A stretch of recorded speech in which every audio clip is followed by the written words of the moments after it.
तो hello guys, तो तुम लोग मेरे ब्लॉग में आपका फिर से स्वागत है। मतलब मेरे बड़े ब्लॉग में, इसमें मैं ज़्यादा कुछ नहीं करने वाला। आपको एक कॉमेडी का वीडियो दिखाने वाला हूँ।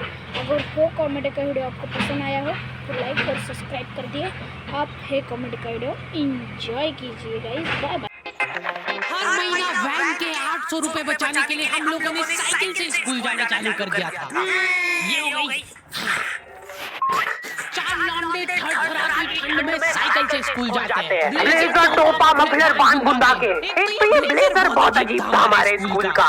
2 जेब थी हमारे ब्लेजर में और 2 ही अंदर की साइड थी। हमारे स्कूल वालों को लगा कि बाहर जेब का क्या यूज हो सकता है, इसलिए उन लोगों ने बाहर जेब भी दी।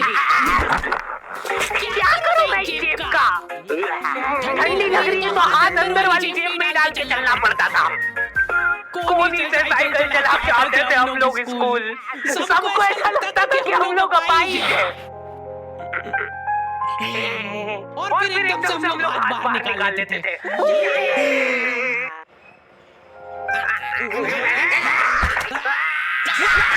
मजाक बना के रख दिया डिसेबिलिटी को। अब लोगों की रिस्पेक्ट कम हो गई थी हमारी वजह से, लेकिन लड़कियां खुश हो गई थी इनोवेशन से। उनको लगा कि ब्रा का खर्चा नहीं करना पड़ेगा, अपना जो भी सामान है उसको एकदम जेंटली इन जेबों के अंदर प्लेस कर देंगे। लेकिन इसमें छोटी सी दिक्कत थी। स्कूल वालों ने लड़कियों के ब्लेजर में ही जेब रखी थी। कितना मुश्किल होता है ये चीजें, इतना सारा सामान उठाना।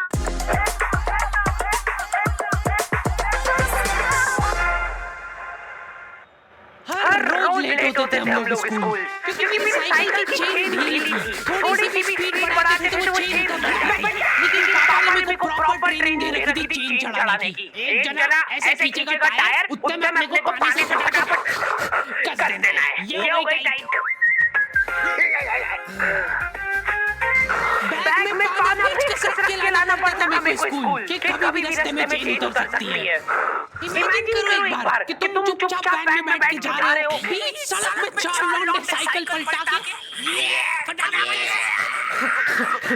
क्लास में बैठे हुए मेरे को डर बना रहता था कि कोई गलती से मेरा बैग चेक नहीं कर ले। तो आज हम लोग पढ़ेंगे टेंस। सबसे घटिया वाहियात नीच टॉपिक लगता था मेरे को टेंस। पास्ट, प्रेजेंट और फ्यूचर तक बात ठीक थी। प्रेजेंट कंटीन्यूअस टेंस क्या होता है? Simple past, past continuous. मतलब वो बीत चुका है पर चल भी रहा है। क्या है ये? कितना भी समझ लो इस टॉपिक को, एग्जाम में जाकर तुमको अंदाजे से सेंटेंस चूज करना पड़ेंगे कि ये सुनने में अच्छा लग रहा है तो यही होगा सही। एग्जाम में इन्विजिलेटर हमको क्वेश्चन पेपर पे कुछ नहीं लिखने देता था। इनको ऐसा लगता था कि हम लोग क्वेश्चन पेपर पे आंसर लिख के चीटिंग करेंगे। लेकिन हमारी क्लास के बच्चे एडवांस हो गए थे। ये पूरी की पूरी आंसर शीट एक्सचेंज कर लेते थे कि तू लिख के देने को आता है तो। बोर्ड एग्जाम थी हमारी, और हमारे स्कूल वाले बोर्ड एग्जाम को बहुत सीरियसली लेते थे। अलकायदा टाइप ट्रेनिंग मिली थी हम लोगों को। एग्जाम देते हुए कहीं से भी बॉम्ब गिर सकता है, लेकिन तुम्हारा हाथ नहीं रुकना चाहिए। चाहे तुमको क्वेश्चन आता हो या ना, कुछ न कुछ लिख के ही आना है। हमारा एक ही मकसद होना चाहिए, आंसर शीट भरना।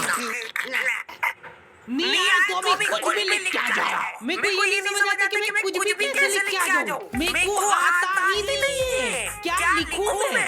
एक तो हमको इतना डरा धमका के भेजा गया था ना सेंटर पे, मैं नर्वसनेस में जाके अपना नाम भूल गया वहाँ पे। इन्विजिलेटर ने नाम पूछा, मैं सोच रहा हूँ क्या हो सकता है। बेटा नाम तुम्हारा। 2 मिनट। हाँ हेलो मम्मी, मेरा नाम क्या है? बोर्ड एग्जाम के नाम पे इतना डरा दिया था ना स्कूल वालों ने हमको।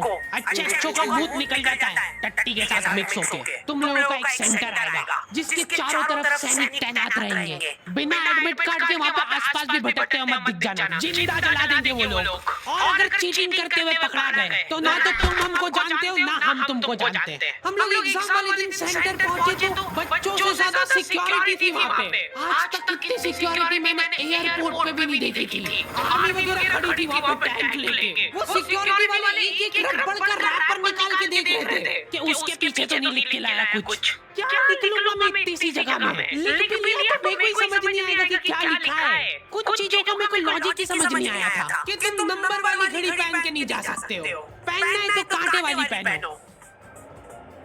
उनको शायद शक हो गया था कि ये सारे लोग एक साथ कोऑर्डिनेशन करके बम नहीं फोड़ दे। उधर एक बच्चे की घड़ी का अलार्म बज गया और वो बजता था बॉम्ब के टाइमर जैसा। अलकायदा जिंदाबाद। जिस पाउच में तुम सामान ला रहे हो वो भी ट्रांसपेरेंट होना चाहिए। मेरे बैग में से इनको पानी पेचकस मिले थे। क्या जवाब दूं मैं इसका कि क्या यूज में आते हैं ये? उनको वहाँ पे डेमो करके बताना पड़ा कि ये यूज में आता है ये सब आइटम। फिर बाकी बच्चों ने भी कंफर्म करा कि हाँ देखा तो है हमने इनको रास्ते में भी हरकत करते हुए। ये सब देख के उन्होंने मेरे पानी पेचकस को हाथों हाथ नाले में फेंक दिए थे। हमारे एक साथी की जेब में से ड्रग्स बरामद हो गए थे। अरे ड्रग्स नहीं है, ये इनहेलर है। इसको ऐसे सूंघते नाक बंद होती तो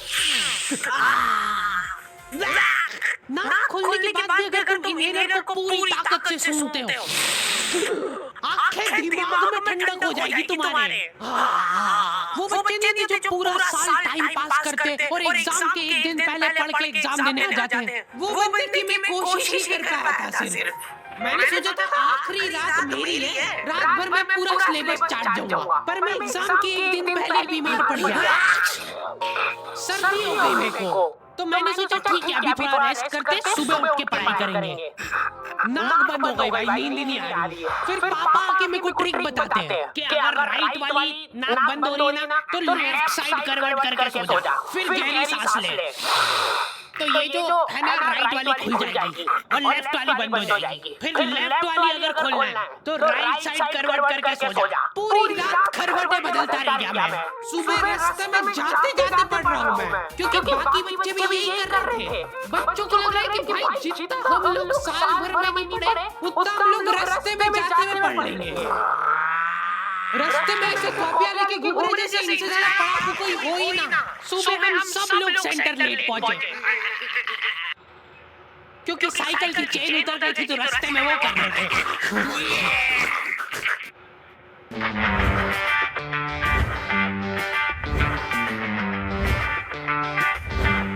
नवीन कोलगेट स्ट्रॉंग टीथ देते पूर्ण 24 तास कॅव्हिटीज पासून सुरक्षा। कॅव्हिटीजचा काही चान्सेस नाही।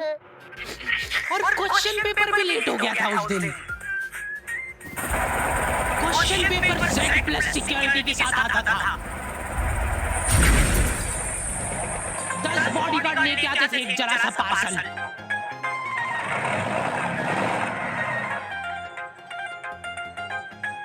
और फिर देने के बाद बोलते थे ये असली पार्सल नहीं है। असली नहीं है तो जोर से भी बोल सकते हो ये असली पार्सल नहीं है। ये लोग पता नहीं किसी को तो गुमराह करने की कोशिश कर रहे थे। इनको डाउट था कि इतनी सिक्योरिटी के बाद भी कोई पेपर चोरी कर लेगा, तो ये लोग इतनी सिक्योरिटी में नकली पेपर लेके आए। असली पेपर तो एक और बॉडीगार्ड नाले में तैरता हुआ लेके आ रहा है।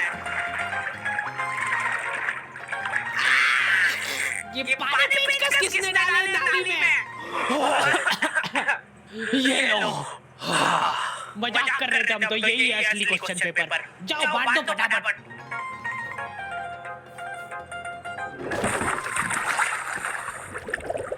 ये अपना आपस में एक दूसरे को गुमराह कर रहे थे। एक बार बस सोच के देखो कि ये सारी हरकतों के बाद भी अगर पेपर लीक हो गया, सोचो एक आदमी टेलीग्राम पे क्वेश्चन पेपर भेजने लग गया था, वो भी एग्जाम के महीने भर पहले से।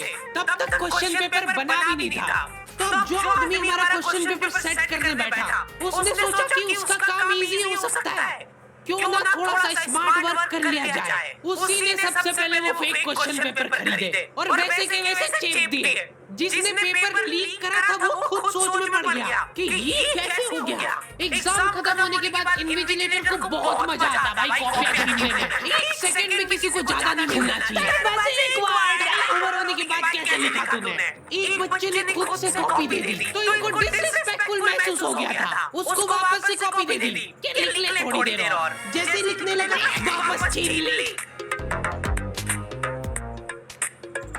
ओके तो दी एंड हो चुका है। पिछली बार मैंने तुम लोगों को 2.5 लाख तो आपको ये कॉमेडी का वीडियो अच्छा लगा हो लाइक और सब्सक्राइब कर दो। और सॉरी बीच बीच में आइट आई है इसलिए। तो बाय बाय, मिलते हैं आपको अगले बड़े ब्लॉग में।